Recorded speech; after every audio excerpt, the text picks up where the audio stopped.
오늘 5경기 승부 포인트가 딱 한 군데씩 있습니다. 이거 모르고 들어가면 배팅 방향이 완전히 뒤집힙니다. 지금부터 농구 1경기, 배구 2경기, 해외 축구 2경기 핵심만 압축해서 승부 결론까지 바로 정리하겠습니다. 끝까지 보시면 오늘은 왜 이 팀이 유리한지 한 번에 정리됩니다. 멜버른 시티 vs 브리즈번 로어. 멜버른 시티는 3백 기반 3-5-2 구조를 사용하며 최종 수비 라인을 하프라인 근처까지 끌어올리는 매우 공격적인 운영을 선호하는 팀입니다. 라인을 높게 유지한 상태에서 빌드업 수적 우위를 통해 상대 하프에서 경기를 지배하는 능력은 분명한 강점입니다. 카프토는 전방에서 등을 치고 버텨주며 이선과 연결하는 포스트 플레이와 뒷공간으로 침투하는 움직임을 동시에 수행하는 공격수입니다. 레키는 측면과 하프 스페이스를 넓게 활용하며 압박과 전환 상황에서 활동량으로 팀의 균형을 잡아주는 자원입니다. 쿠에는 중원에서 공격 전개 속도를 조절하는 링크 플레이어로 전진 패스와 측면 전환을 통해 공격 템포를 끌어올립니다. 그러나 멜버른 시티의 가장 큰 문제는 이 높은 라인 운영으로 인해 3백 뒷 공간이 구조적으로 항상 노출돼 있다는 점입니다. 압박이 한 번만 풀리면 수비 뒷 공간이 그대로 드러나며 센터백의 회전 속도와 커버 범위만으로 모든 침투를 통제하기에는 한계가 분명합니다. 브리즈번 로어는 4-1-4-1 포메이션을 기반으로 중원 밸런스를 먼저 안정시킨 뒤 상황에 따라 전환 속도를 끌어올리는 팀입니다. 전방의 비딕은 압박과 연계를 동시에 수행하며 빌드업을 방해하고 호어는 측면에서 안쪽으로 좁혀 들어오며 슈팅과 전진 패스를 동시에 노립니다. 가장 핵심은 클레인입니다. 클레인은 수비라인 뒷공간을 향한 라인 브레이킹에 특화된 공격수로 오프사이드 트랩 타이밍을 읽는 능력이 뛰어나며 골키퍼와 수비 사이 공간으로 정확히 침투하는 장점이 있습니다. 멜버른 시티처럼 수비 라인을 높게 유지하는 팀을 상대로 이 장점은 결정적인 무기가 됩니다. 경기 흐름은 멜버른 시티가 점유율과 전진 압박으로 주도권을 잡고 슈팅 숫자를 늘리는 그림이 유력합니다. 그러나 공을 잃는 순간마다 멜버른 시티 수비 뒷공간은 계속 노출되고 브리즈번 로어는 중원에서 한 번만 압박을 풀어내면 클레인의 직선적인 침투로 바로 득점 찬스를 만들 수 있습니다. 멜버른 시티가 전술적 색깔을 쉽게 바꾸지 않는 팀이라는 점을 고려하면 경기 내내 뒷공간 리스크는 유지될 가능성이 높습니다. 반면 브리즈번 로어는 4-1-4-1 블록을 안정적으로 유지하며 역습 타이밍만 선택하는 현실적인 접근을 취할 공산이 큽니다. 승부 방향 정리. 이 경기는 볼 점유율보다 뒷공간 효율성이 승부를 가를 매치업입니다. 전술 상성 구조상 멜버른 시티의 높은 수비 라인을 정면으로 공략할 수 있는 브리즈번 로어 쪽이 더 유리한 구도입니다. 추천 방향 브리즈번 로어 우세. 울산 모비스 vs 부산 KCC. 울산 모비스는 최근 2연패, 최근 5경기 1승 4패 흐름 속에서 팀 분위기가 상당히 가라앉아 있는 상황입니다. 직전 경기에서는 한국가스공사에게 홈에서 77대 79로 패했고 이전 경기에서도 창원 LG에게 68대 71로 패하며 연패를 끊지 못했습니다. 서명진이 20득점으로 외곽과 돌파에서 공격의 중심을 잡았고 레이션 해먼즈가 18득점, 김건아가 10득점을 보탰지만 3쿼터에서 상대 외곽 슛을 전혀 제어하지 못하며 흐름이 완전히 넘어간 것이 결정적이었습니다. 리바운드 싸움에서도 22대 30으로 크게 밀리며 경기 주도권을 잃었고 4쿼터 막판 서명진의 연속 득점으로 추격했지만 마지막 공격 기회를 살리지 못했습니다. 특히 홈에서는 무려 8연패 흐름 속에 2승 12패로 홈 경기력 자체가 리그 최하위 수준입니다. 부산 KCC 역시 최근 흐름은 좋지 않습니다. 7연승 이후 4연패에 빠지며 경기력 기복이 심해진 상황입니다. 직전 경기에서는 안양 정관장에게 68대 76으로 패했고 이전 경기에서는 원주 DB에게 82대 99로 대패를 당했습니다. 숀 롱이 21득점 18리바운드로 골밑을 지배했고 허웅이 16득점, 윌리엄 나바로가 17득점으로 분전했지만 나머지 선수들의 득점이 14점에 불과할 정도로 공격 밸런스가 완전히 무너졌습니다. 문제는 전력 공백입니다. 허웅은 다시 결장했고 최준용, 송교창, 그리고 외국인 2옵션 드완 에르난데스까지 부상으로 이탈한 상태입니다. 이로 인해 숀 롱이 벤치에 들어가는 순간 KCC는 극단적인 스몰 라인업을 운영할 수밖에 없고 파울 트러블이라도 발생하면 골밑 수비와 리바운드가 동시에 붕괴되는 구조입니다. 상대 전적에서는 울산이 직접 맞대결에서 원정 84대 78 승리를 거두며 우위를 보였고 올 시즌 상대 전적은 1승 2패, 최근 5경기는 2승 3패로 큰 차이는 없습니다. 하지만 이 경기의 핵심은 전력 완성도와 라인업 안정성입니다. 울산 모비스는 연패 흐름이 길지만 로테이션 자체는 정상적으로 가동되고 있고 홈에서 더 이상 무너질 여지가 거의 없는 상황입니다.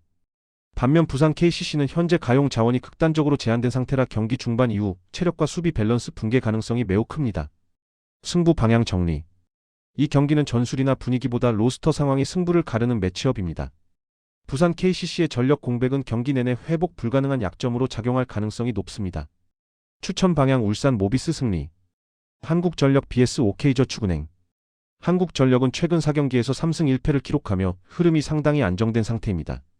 직전 경기에서는 KB손해보험을 상대로 원정에서 3대1 승리를 거두며 반등에 성공했습니다. 1세트를 내준 뒤 2세트부터 분위기를 완전히 뒤집었습니다. 신영석이 블로킹으로 흐름을 끊어주었고 김정호의 연속 서브 에이스가 리시브 라인을 크게 흔들었습니다.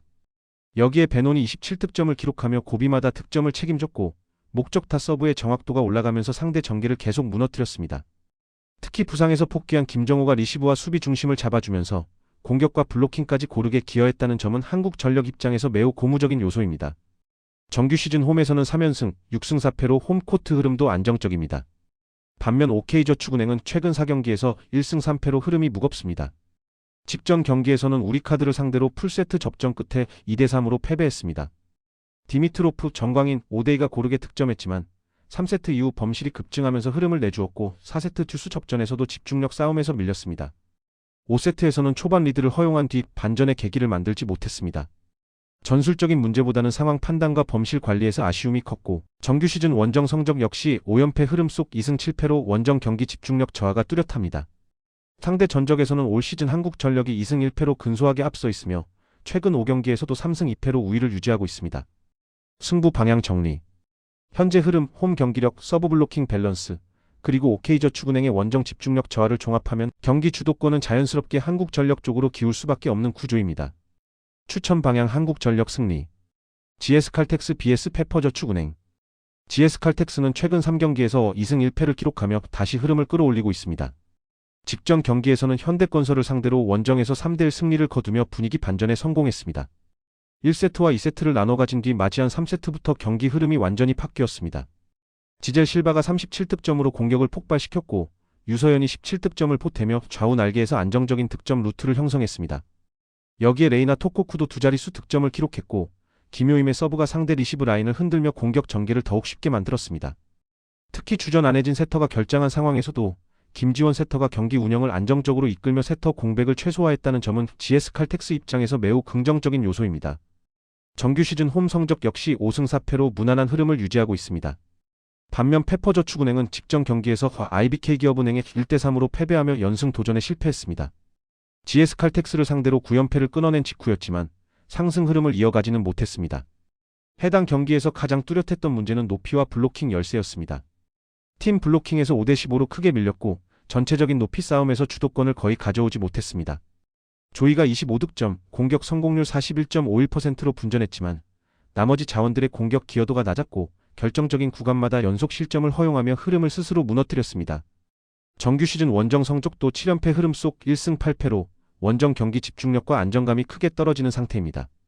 올 시즌 상대 전적에서는 페퍼저축은행이 2승 1패로 앞서 있지만 최근 경기 흐름과 전력 구성, 그리고 GS칼텍스의 홈 경기력까지 종합하면 이번 매치는 양상이 상당히 달라질 수밖에 없습니다. 승부 방향 정리. 현재 흐름 홈 경기력, 그리고 페퍼저축은행의 높이 싸움 약점을 종합하면 이번 경기 주도권은 GS칼텍스가 잡을 가능성이 매우 높습니다.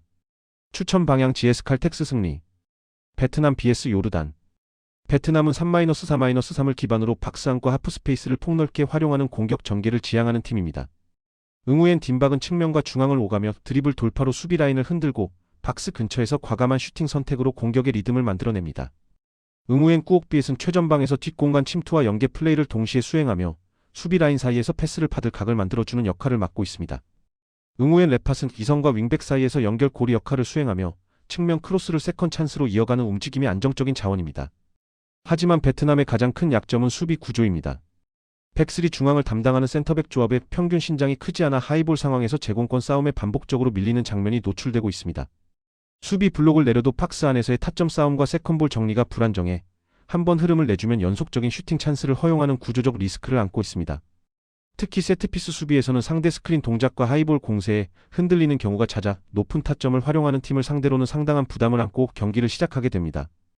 요르단은 동일하게 3-4-3을 사용하지만 이번 매치업에서는 높이를 최대한 활용하는 전략이 핵심이 될 가능성이 큽니다.